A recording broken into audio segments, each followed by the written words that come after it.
Because at the end of the day, you are not here without your ancestors. So you got to give them all the glory. You got to give them the praise, the glory, the acknowledgement. Yes. And a lot of our beliefs still carry. Yeah, I think it just got pushed to the side. And yeah. I think on top of that, most of the things that we believed in back in the day wasn't necessarily like transcribed. They weren't like documented. It was stories. On their bodies. It was on their bodies. Until like, tattoos. We talked about it on our last episode. Yeah. That was also kind of like pushed aside. Exactly. So that's why it became superstition. Maybe that's why they were doing it. Ooh, to disconnect us from our roots. From our beliefs and our stories. How did I not realize that? That's why they were doing it. They were like, you can't do that.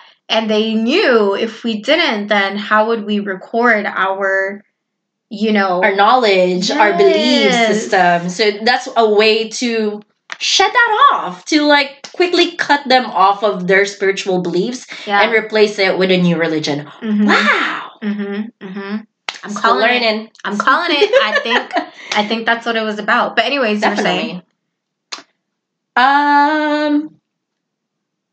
When you go to someone's house and you say tao po, which means people, like you're just asking for people. That's what it translates to. Because tao means like person, people. Yeah.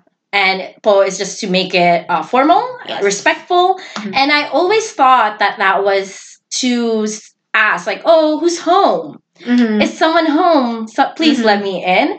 But in my research, I actually found out that it actually originated from making sure that the person you are entering the house of is a person and not a creature or some sort of deity that you might like get in harm's way. So that like really blew my mind. When you told me that, I was like, what? When you try to connect to other things, when you learn about the whole world, it really just fills in the blanks for you. Yes. And I think that's when you become your most authentic self. Yes. Because you're not even thinking about, who am I? What am I? You are just being by like, oh, you connect to your past, you connect with your community, and you're like, I make sense. And that's why we keep saying it this whole month, because we never have dived into our history like this. I'm gonna cry.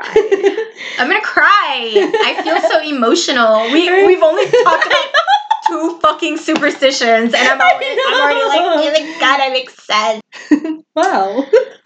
Wow.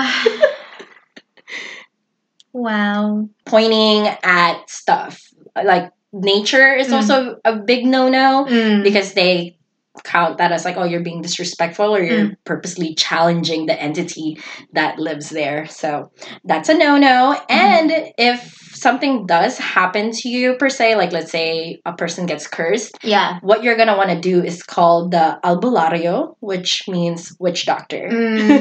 So a little fun fact, when I was younger, I caught like this really bad rash on my stomach. My mom talked about it with like the elders, with the lolas, and the lola was like, "Yeah, that's not medical. You should bring her to someone." So they called in the albulario, and I remember him saying stuff that, "Oh, I think she definitely offended like a capre, which is a really tall tree creature." I think that's what they are. Yeah. So that's what he said. And